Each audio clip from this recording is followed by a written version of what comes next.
귀한 찬양 감사합니다. 오늘 모두 한 주간 평안하셨습니까?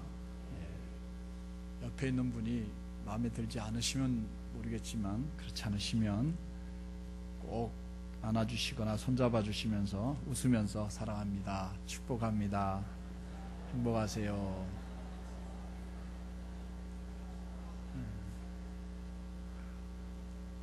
이럴 땐 부부간에 더 진하게 인사를 하는 게 좋습니다.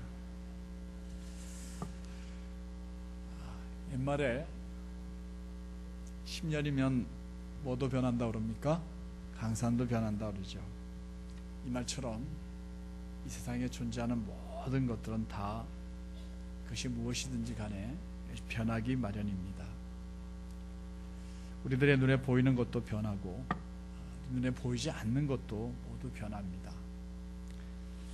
지금까지 세상 만물과 세상의 사상이 다 변해왔고 지금 이 순간에도 변하고 있고 장담하건대 앞으로도 분명히 변할 겁니다.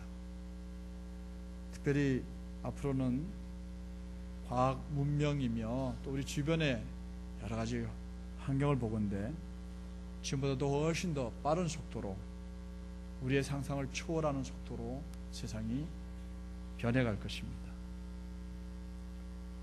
이렇게 모든 것이 변하고 있는데 그 가운데는 교회도 포함되어 있습니다. 우리가 아는 것처럼 우리가 섬기고 있는 이 동안교회의 외형의 모습도 변해왔고요. 또 눈에 보이지 않는 내부의 시스템도 구조도 예전과는 너무나 다르게 변해가고 있습니다. 또 함께 예배드리는 성도들 가운데 앉아있는 자리에 앉아있을 때 뿐이 안 보이고 또 낯선 분들이 보이기도 하고요. 참 많이 바뀐 것을 느낄 수 있습니다. 이렇게 다 변합니다. 그런데 오늘 본문에 보면 예수님은 의도적으로 변화를 하나 주도하는 일이 있었습니다. 성전입니다. 예수님께서 제자들과 함께 백성들의 환호성을 받고 예루살렘 성에 입성하셨습니다. 그리고 이제 바로 어디를 찾아가셨냐면 예루살렘 성전을 찾아가셨습니다. 예수님께서 고난당하시던 마지막 주간에 일어난 일입니다. 근데 이 성전 그때는 공사 중이었어요. 헤롯이 마지막 성전을 짓고 있던 그 당시였지요. 완공이 되지 않은 상황이었습니다. 그 성전에 올라가셨는데 이 성전은 솔로몬이 지은 성전이 아닌, 그래서 몇 번 거듭거듭 건축을 한 성전이었습니다. 원래 성전의 그 전신은 성막입니다. 그러면 자료를 하나 보여드릴까요? 원래 성막의 모형은 이런 모양입니다. 이거를 요 성막을 항상 이스라엘 백성들 가운데 레위인들이 뜯었다가 또 정착하게 되면 거기에 빨리 이걸 설치를 하게 되죠. 레위인들이 저기에 있는 모든 물건들, 기둥 하나하나를 각각 맡은 사람들이 짊어지고 이동했다가 멈추어서 정착하게 되면 저것부터 빨리 설치를 하게 되죠.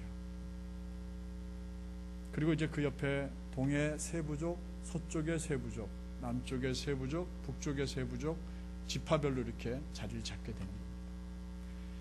이 성막은 하나님께서 취업하는 중에 시내산에서 모세를 통해서 이 성막을 만들라고 모형을 보여주셨습니다. 그래서 그대로 만든 겁니다. 이 성막은 일종의 이동식 성전이라 말할 수 있습니다. 성막은 이스라엘 백성들이 광야에서 가나안을 향해 가는 길에서 여호와 하나님께 제사를 드리기 위해서, 무엇을 하기 위해서요? 제사를 드리기 위해서 만든 천막입니다. 이 성막을 하나님이 이스라엘 백성들과 자주 만나는 곳이라 해서 회막이라고 성경에 쓰여져 있고요, 혹은 장막이라고 부르기도 했습니다. 이 안에는 우리가 아는 것처럼 상자가 법궤가 모셔져 있는데 그 안에 십계명판이 들어있어서 이것을 증거막, 법막, 또 증거의 장막이라고 부르기도 하고 거룩한 장소라고 해서 성소라고 부르기도 했습니다. 당시 이스라엘 백성들의 삶은 모세가 시내산에서 하나님께 받은 율법을 중심으로 하는 삶과 이 성막을 중심으로 사는 이중적인 구조를 가지고 있었습니다. 율법이 이스라엘 백성들의 신앙과 삶의 어떤 기준이라고 한다고 하면, 이 성막은 율법을 따라 살아가는 이스라엘 백성들이 여호와 하나님을 만나고 여호와 하나님께 희생 제물로 제사와 예배를 드리는 곳, 하나님의 만남을 경험하는 곳, 그 장소가 바로 이 성막입니다. 더 나아가서 하나님의 지시대로 만들어진 이 성막은 하나님께서 이스라엘 백성들이 늘 당신이 거기에 함께 있다, 내가 너희와 함께 있다라고 하는 상징의 장소, 하나님이 임재하시는 상징의 장소가 바로 성막이었습니다. 성소였습니다. 출애굽기 25장 8절 말씀 한번 같이 읽어볼까요? 여기서 나라고 하는 주어는 하나님이십니다. 한번 읽어보겠습니다. 시작. 내가 그들 중에 거할 성소를 그들이 나를 위하여 짓되. 여기서 나는 하나님이시고 그들은 이스라엘 백성들입니다.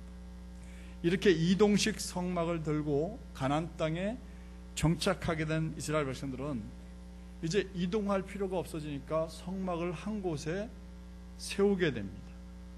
이때부터 이동식 성막이 아닌 고정식 성막이 되어집니다. 그래서 하나님을 만나기를 원하는 사람들은 이제 그 성막을 찾아가야 했어요. 거룩한 장소로 찾아가서 하나님을 뵙는 거죠.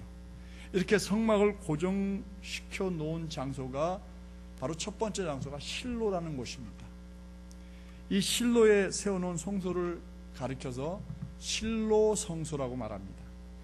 여호수아 18장 1절에 나와 있는 말씀입니다. 한번 읽어보겠습니다. 이스라엘 자손의 온 회중이 실로에 모여서 거기에 회막을 세웠으며 그 땅은 그들 앞에서 돌아와 정복되었더라. 그 땅은 그들 앞에 돌아와 정복되었다는 이 말은 이스라엘 백성들이 그 땅을 차지했다 이 말입니다. 이렇게 가나안 땅을 정복한 이스라엘은 여호와 하나님께서 선지자를 세워서 직접 다스리고 하나님이 필요한 말씀을 사람을 세워서 얘기하시던 신정시대를 거부하게 됩니다.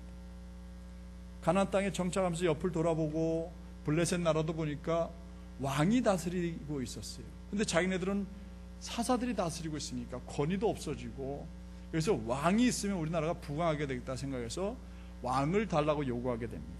그래서 신정시대를 끝내고 이제 사울이라는 사람을 초대 왕으로 세우게 됩니다. 왕정시대가 열리면서 이때 성소가 늘 이스라엘과 싸웠던 블레셋하고 아주 가까운 곳에 있었어요. 실로라는 곳이 아주 블레셋과 가까운 지역에 있으니까 늘 불안했던 겁니다. 빼앗기기도 했고 실제로 성막을 빼앗긴 적도 있었습니다. 이 법궤를요. 그래서 이들이 안 되겠다 해서 사무엘상 21장 1절에서 6절까지 말씀 보면 그 성막을 실로에서부터 노비라는 곳으로 옮겨오게 됩니다.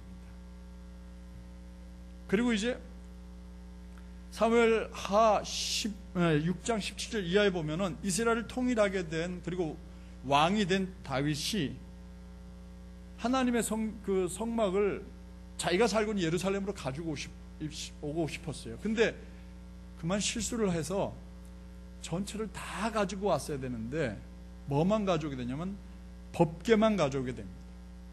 왜 법궤만 가져왔는지는 정확하게는 모르겠는데 어쨌든 역대상 16장 29절에 보면 법궤만 가져오고 나머지 성물을 둘 데가 없어서 그 성물을 노베 두지 않고 기브온이라는 곳에 또 옮겨두게 됩니다. 그래서 다윗 시대에 성소가 두 군데가 생깁니다. 하나는 법궤를 둔 예루살렘 성소가 생기고, 그 다음에 노베에서부터 그걸 옮겨다가 기브온에다 갖다 놓게 되므로 기브온 성소가 생기게 됩니다. 그리고 이제 열왕기상 8장 1절에 보서 4절까지 보면은 솔로몬이 성전을 건축하게 됩니다. 그러므로 이제 성막과 성소의 시대가 사라지게 되고 성전 시대가 도래하게 되는 겁니다. 이렇게 열리게 된 이스라엘의 성전 시대에 성전이 모두 3번 지어지게 됩니다. 첫 번째 성전을 솔로몬 성전이라고 합니다. 아무도 본 적이 없어요. 모형도를 그려놓은 적도 없어요. 그런데 기도하면서 금으로 장식되어진, 백향모로 장식되어진 엄청난 이 성전을 모형도로 누가 그려놓았는데, 제 모형도로 한번 보여드릴까요? 이게 솔로몬 성전의 모형도입니다. 저기에 쓰여진 모든 재료는 금이고, 또 저 안에 모든 성물들도 금 아니면 노수로 만들어져 있어요. 저기에 쓰여진 나무는 전부 백향목이었습니다. 솔로몬은 자신의 아버지 다윗 왕이 준비해 놓은 그 준비물을 가지고 유언에 따라서 이 성전을 완공하게 됩니다. 그런데 이 첫 번째 성전이 BC 587년 바벨론의 느부갓네살 왕에 의해서 이게 무너지게 됩니다. 그 남유다 왕국을 정복한 이 바벨론 왕 느부갓네살은 예루살렘에서 저 성전 안에 있는 모든 금을 싹 다 벗겨갑니다. 그리고 저 안에 있는 성물도 다 가져가 버립니다. 법궤도 가져가고요. 그리고는 이제 이 성전을 완전히 해파시켜 버립니다. 그러면서 그 성전에서 희생 제사를 드리고 예배를 드려야 될 제사장들까지 다 끌고 가버립니다. 성전만 없어진 게 아니고 성전에서 예배 드려야 될 제사장들마저 다 없어진 겁니다. 그래서 이스라엘 땅에서 제사가 사라지게 됩니다.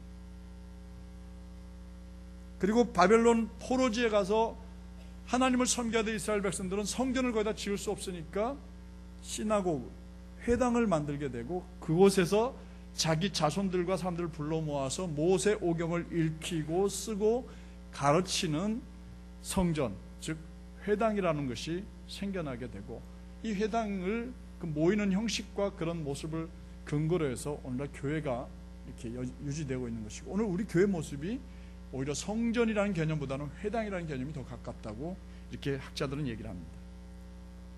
이후에 이 바벨론에서 돌아온 사람들이 스룹바벨이라는 사람의 지휘 아래 예루살렘에 다시 성전을 짓게 되는데, 생각해 보십시오. 솔로몬 시대처럼 금이나 물질이 많은 시대가 아니었거든요. 정말 가난하고 어려운 때에 성전을 복원을 한 겁니다. 그러다 보니 거기에 쓰여진 물건들도 빈약했고 나무들도 좋은 것이 못 되어서 이 성전은 불행하게도 오래가지 못했고, 특별히 그 안에 언약궤가 없었습니다.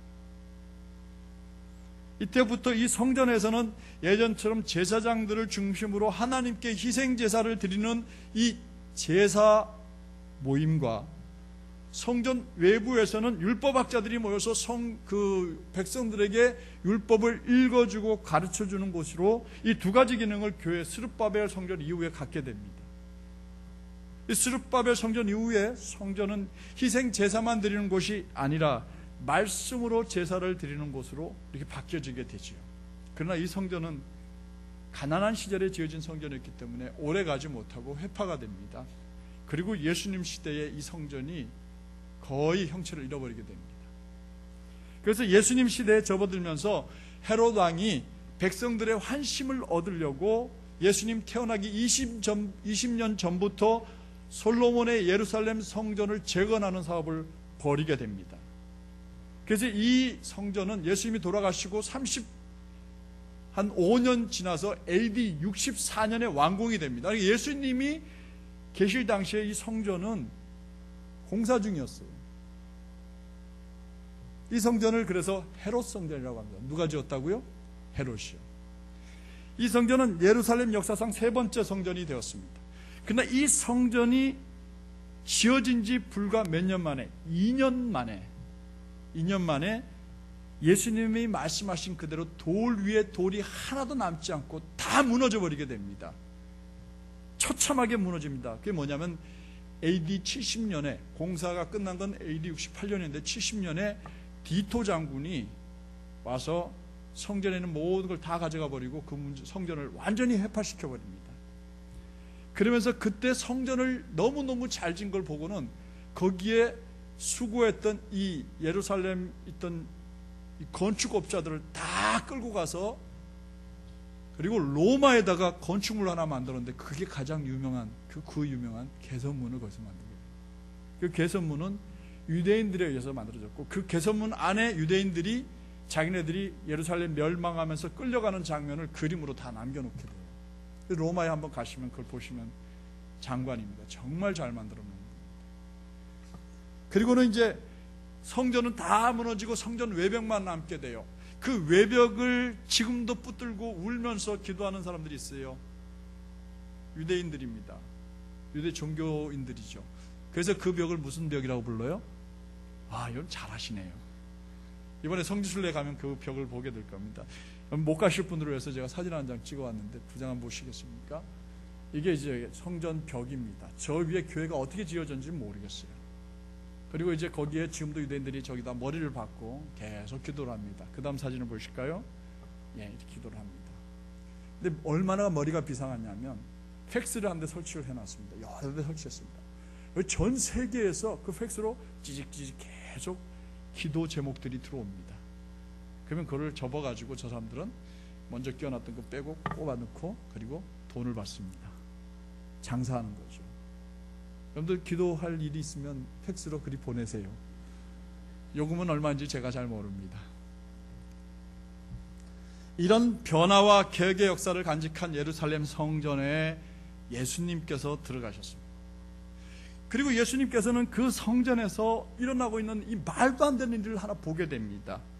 그게 뭐냐면 그 당시 아까 말씀드렸지만 공사 중이었고 엄청난 돈이 필요하다 보니까 대제사장들과 유대 종교 지도자들이 그 화려한 성전 건축과 거기에 필요한 물질을 조달하기 위해서 성전 안에서 장사를 허용하게 됩니다.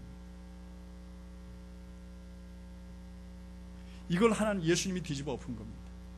당시 대제사장들과 종교 지도자들에 의해서 이 잘못된 목표 의식 때문에 강도의 소굴로 변해버린, 장사꾼들의 소굴로 변해버린 그 성전을 보시면서 예수님은 분노를 못 참고 그걸 뒤집어 엎으신 겁니다. 정결하게 하신 겁니다. 그리고 예수님께서는 성전의 뜰에서 버젓이 장사를 하고 있는 상인들을 모두 다 내쫓아버리고 정결하게 만드셨습니다. 이렇게 행하신 예수님의 성전 정결 사건은 단지 성전을 깨끗하게 하시는 의미를 넘어서서 당시 제사장들과 유대 종교 지도자들이 회복하고 다시 건축하고 싶어 했던 그 제사를 중심으로 한 성전 예배를 무너뜨리신 겁니다. 그리고 새로운 교회가 시작된다는 것을 알리셨습니다. 상징적인 행동이 바로 성전의 안에 있는 것을 뒤집어 엎어버리는 것이었어요. 성전에 들어가신 예수님의 눈에는 그것이 더 이상 하나님이 원하는 성전이 아니었던 겁니다. 당시 예루살렘 성전은 힘과 권세를 과시하고 자신들의 특권을 뽐내던 종교 지도자들 죄 때문에 거기는 더 이상 하나님 나라를 기다리며 하나님 도와달라고 눈물을 흘리며 기도하는 만민이 기도하는 집이 아니었던 겁니다.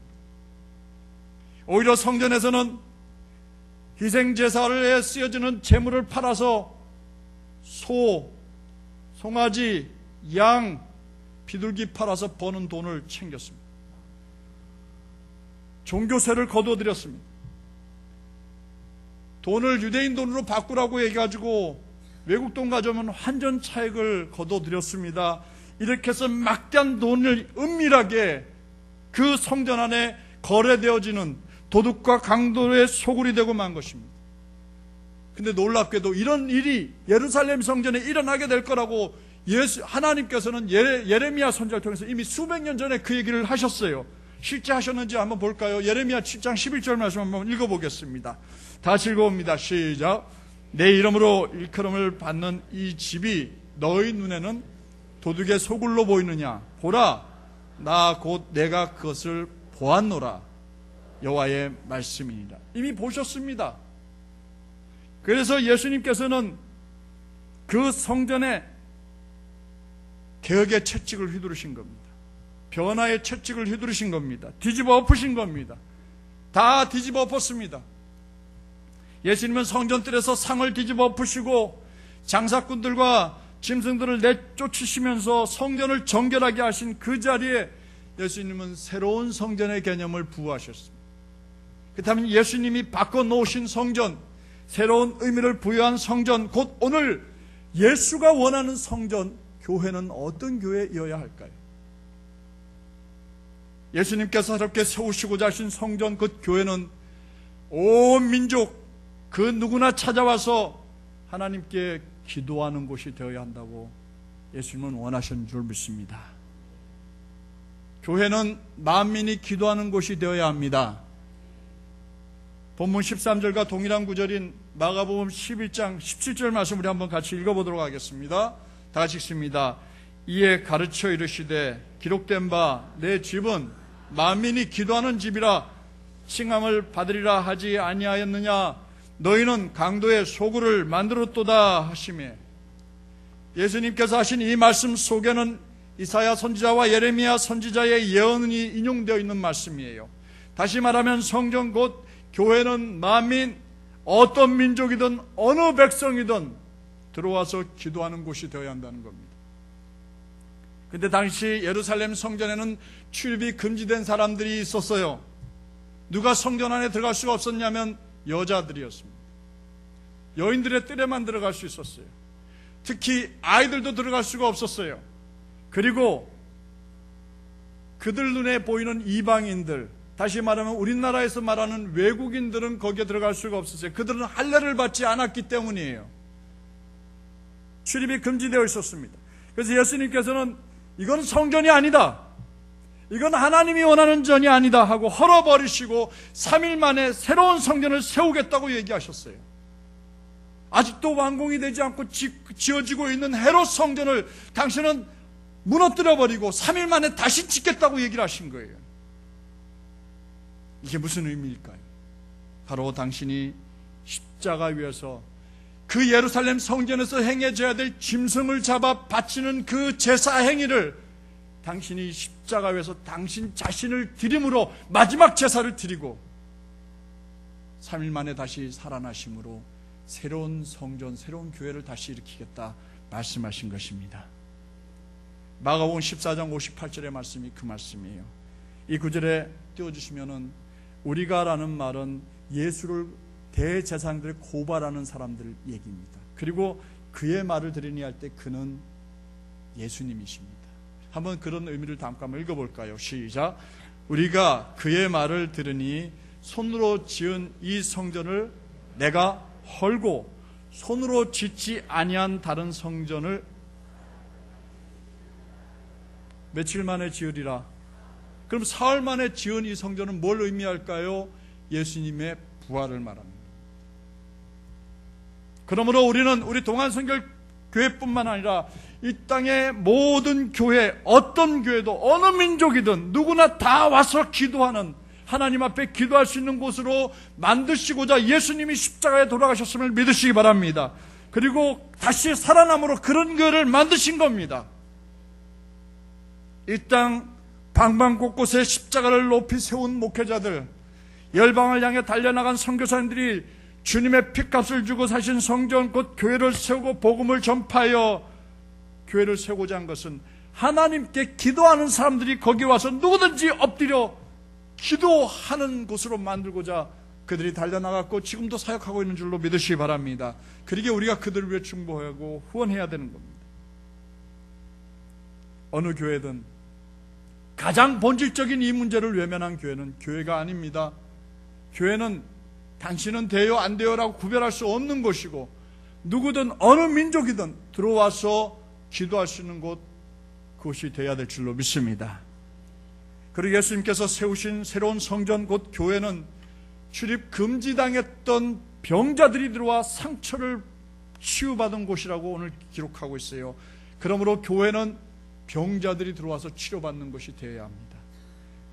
예수님께서는 장사하는 사람들을 다 내쫓아 버리셨어요. 그리고 그 성전, 그 교회에서 맹인과 저는 사람들을 고쳐주셨다는 구절이 분명히 나와 있어요. 14절을 한번 읽어보도록 하겠습니다. 다시 읽어봅니다. 맹인과 저는 자들이 성전에서 예수께 나오매 고쳐주시니. 그러면 이들이 교회에 출입할 수 있는 사람들이 아닙니다. 예수님이 뒤집어 엎고 내쫓은 다음에 이들이 들어왔죠. 그리고 그것이 오래 갔을까요? 아닙니다. 예수님이 떠나고 난 다음에 그 다음 다시 저 미친놈 별짓도 안 해. 그리고 모여서 다시 양 싸요 금방 들어왔어요. 자, 돈 여기 바꿔드려요. 장사하는 소리가 금방 다시 벌어졌겠지요. 그러나 거기에 잠깐이지만 들어올 수 없는 사람들이 들어왔어요. 병자들이었습니다. 레위기 21장 18절과 19절을 보면 성전에 출입 금지당한 사람들이 있었어요. 한번 읽어볼까요? 다 같이 읽어봅니다. 시작. 누구든지 흠이 있는 자는 가까이 하지 못할지니 곧 맹인이나 다리 저는 자나, 코가 불완전한 자나, 지체가 더한 자나, 발 부러진 자나, 손 부러진 자나 성전에 들어갈 수가 없었어요. 그래서 사도행전에 보면은 성전 미문에 앉아있는 안진뱅이는 늘 거기에 앉아있었어요. 그 문을 넘어서서 성전에 들어갈 수가 없었어요. 그런데 그가 고침받고 예수 이름으로 고침받자 그는 성전 문을 들어갈 수가 있었던 겁니다. 가까이 하지 못한다는 것은 하나님께 나아가 제사를 드리는 일로 성전에 들어가는 일을 의미합니다. 예수님은 율법적으로 출입이 금지된 이들을 성전에 들어오게 하셨습니다. 그리고 유대 종교 지도자들이 보는 앞에서 그들을 고쳐주셨습니다. 엄청난 개혁이었습니다. 성전 질서 파괴 행위였습니다. 예수님은 하나님께서 성전에 드리는 제사를 통해서 무엇을 받기 원하는지 분명히 알고 계셨습니다. 여호와 하나님, 전능하신 하나님께서는 형식적인 제사 행위를 원하는 분이 아니셨어요. 그 피를 원하는 게 아니었어요. 하나님께서 원하는 것은 다른 것이었어요. 그게 뭐였을까요? 마태복음 9장 13절 한번 같이 읽어보겠습니다. 다시 읽어봅니다. 시작. 너희는 가서 내가 긍휼을 원하고 제사를 원하지 아니하노라 하신 뜻이 무엇인지 배우라. 나는 의인을 부르러 온 것이 아니요 죄인을 부르러 왔노라 하시니라. 예수님께서는 하나님께서 성전에서 기름진 짐승으로 희생제사를 드리는 것을 원치 않는다고 말씀하셨어요. 사회에서 버림받고 종교인들의 유차 소외당하고 외면당하는 사람들, 버림받은 사람들, 가난한 사람들, 장애인들, 이주 노동자들, 다문화 가족들, 육신과 마음에 병들어 있는 사람들, 세상에서는 사람 대접받지 못하고 있는 사람들을 긍휼히 여겨주는 곳, 그들을 사람으로 대접하는 곳, 그들과 함께 어울려 찬양하며 예배드리는 곳, 그들을 섬겨줌으로 그들을 치료받게 하는 것, 다시 말해서 긍휼이 넘쳐나는 것을 하나님이 원하신다고 말씀하신 줄로 믿으시기 바랍니다. 그래서 예수님께서는 당신의 사명이 의인을 불러서 잘 사람들을 사람과 함께 어울려서 멋진 예배, 화려한 예배를 드리는 게 원하는 게 아니라 죄인들을 불러서 하나님께 나아가서 하나님의 긍휼을 덧입자고 이끌고 가는 그 일을 하기 위해서 이 땅에 오셨다고 얘기하셨습니다. 그러므로 우리 성전, 다시 말해서 동안성결교회도 하나님이 원하는 일을 행하는 교회가 되어야 될 줄로 믿습니다. 긍휼이 넘쳐나게 해야 합니다. 섬김과 사랑이 넘치는 교회로 만들어가야 합니다. 우리끼리 매주 모여 우리끼리만의 잔치를 벌리면 교회는 이미 교회가 아닙니다. 소외당하고 있는 사람들, 버림받은 사람들, 가난한 사람들, 장애를 가진 사람들, 이주 노동자들과 다문화 가족들을 이 교회로 끌어들여야 합니다. 그들의 교회가 되게 해야 합니다. 그래서 올해와 내년에 제가 크게 계획하는 것 중에 하나가 우리 교회의 다문화 가족들, 이주 노동자들이 와서 쉴 수 있는 쉼터를 좀 만들고 그들에게 교육을 시키고 한국말을 가르쳐주고 한국의 문화를 가르쳐주고 그들에게 복음을 심어주는 그런 센터를 만들 계획을 하고 있습니다. 왜 우리가 직접 외국에 나와서 복음을 못 전하지만 그들이 여기 와서 예수 믿고 변화되어지면, 그들이 돌아갈 때 예수 안고 가면 그게 선교인 줄로 믿습니다. 그들의 입에서 확실히 예수를 주로 고백하게 만들기만 하면 우리가 돈을 매달 300만 원, 400만 원 지원해가지고 선교사를 파송하는 일보다 더 효과적인 일을 하게 된다는 거죠. 삼천포에서 그 일을 하다 왔거든요. 이제 강동구청에 가서 우리 강동구에 있는, 아니 여기 성내동에 살고 있는 그런 분들이 몇 분인지 확인할 겁니다. 그들을 어떻게 도와주는 게 좋을지 확인할 겁니다. 그리고 우리 가운데 은사를 가진 분들을 찾아낼 겁니다. 영어를 잘하는 분들, 영어권 예배를 이끌 수 있도록 영어를 잘하는 분들을 발굴하고, 또 중국말 잘하는 분들 찾아내서 그들에게 중국어로 접근할 수 있도록 하고. 할렐루야. 여러분들도 외국 나가서 경험하셨잖아요. 가서 뭘 하나 얘기하려도 아쉽고 얼마나 마음이 써먹써먹했습니까? 지금 우리나라 와 있는 분들이 그런 마음으로 와 있으니까 그들 향해 우리가 열린다면, 그들을 법률적으로 도와줄 수 있다면, 그들을 아이들을 치료해 줄 수 있는 선생님들이 자원해서 나오기만 한다면 우리 교회는 정말 진짜 주님이 원하는 교회가 되어질 줄로 믿습니다. 마지막으로 예수님이 세우신 새로운 성전 곧 교회는 어린아이들처럼 순수하고 맑고 깨끗한 영혼을 가진 사람들이 모여 찬양하는 곳이 되어야 합니다. 주님이 그걸 원하십니다. 아이들의 출입이 금지된 성전에서 아이들이 예수님을 향하여 호산나 다윗의 자손이여 찬송하리다 찬송이 울려 퍼졌어요. 15절을 한번 말씀을 같이 읽어보도록 하겠습니다. 다 같이 읽어봅니다. 시작. 대제사장들과 서기관들이 예수께서 하시는 이상한 일과 또 성전에서 소리질러 호산나 다윗의 자손이여 하는 어린 아이들을 보고 노하여 예수께 말하되 그들이 하는 말을 듣느냐? 예수께서 이르시되 그렇다. 어린 아이와 젖먹이들의 입에서 나오는 찬미를 온전하게 하셨나이다 함을 너희가 읽어본 일이 없느냐 하시고, 성전에서 예수님이 장사꾼들을 내쫓으시고 출입할 수 없는 병자들을 불러들여서 고쳐주시고 아이들이 찬송을 부르는 소리를 듣고 화를 내는 사람들이 있었습니다. 바로 대제사장들과 서기관들, 종교인들이었습니다. 그들은 성전의 전통에 따라 희생드리는 제사에만 관심이 있었어요. 그래서 얼마짜리 제물이냐? 야, 이 황수 이게 얼마짜리야 도대체? 야, 오늘도 먹을 게 많이 생겼네. 아, 이거 팔고 이문이 많이 남았겠네. 아이고, 저게 뭐야? 비둘기 한 마리야 고작? 이런 것에 집중되어 있는 그들이었어요. 그들은 비싼 제물을 드려서 많은 피를 흘리는 제사를 하나님이 원한다고 착각하고 또 착각했습니다. 그들은 여호와 하나님을 향하여 온 마음을 다해 드리는 진정한 찬양에 관심이 없었습니다. 그런데 관심이 없어요. 오늘도 성전 교회마다 엄청난 교회를 지어놓았습니다. 오케스트라들이 앉았습니다. 드럼과 온갖 악기를 동원해서 요란한 찬양을 드립니다. 몸짓 찬양과 함께 사람들의 마음을 막 움직여 놓는 것 같아요. 그런데 이렇게 드리는 찬양이 교회 가시거리는 아닙니까? 자랑거리는 아닙니까? 갈멜산에서 850명이 군무에 맞춰 춤을 추며 불렀을 때 하나님이 그들에게 응답하셨느냐고요. 오늘날 교회가 추구해야 될 게 뭡니까? 얼마나 멋진 오케스트라를 만들고 얼마나 멋진 찬양을 드리냐가 중요한 게 아니에요. 찬양단과 성가대원들이 정말 온 마음을 다해 하나님께 찬양을 하고 있느냐, 오늘 드리는 이 찬양이 하나님을 향한 찬양이냐 고민해야 합니다. 우리를 자랑하기 위한 것이 아니에요. 여호와 하나님을 기쁘시게 해드리고 여호와 하나님께 정말 원하는 찬양을 드리며 그런 경배를 드리고 있는지 고민해야 합니다. 진정한 찬양과 경배와 예배는 뒷전이고 다른 것에만 신경이 곤디 써 있는 사람들이 교회 안에 너무 많아요. 교회는 어린아이들처럼 순수한 마음으로, 온전한 마음으로 여호와 하나님의 은혜에 감사하며 찬양하는 곳이 되어야 하는데, 교회 행정에, 교회 정책에, 예배 끝나고 있을 회의에, 체면에, 자존심에, 권위에, 형식에, 심지어 직분에 훨씬 더 관심을 많이 갖고 있습니다. 이것보다 더 중요한 것은 여호와 하나님을 향한 온전한 찬양과 예배임을 잊지 마시기 바랍니다. 찬송도 여러분, 말씀을 정리합니다.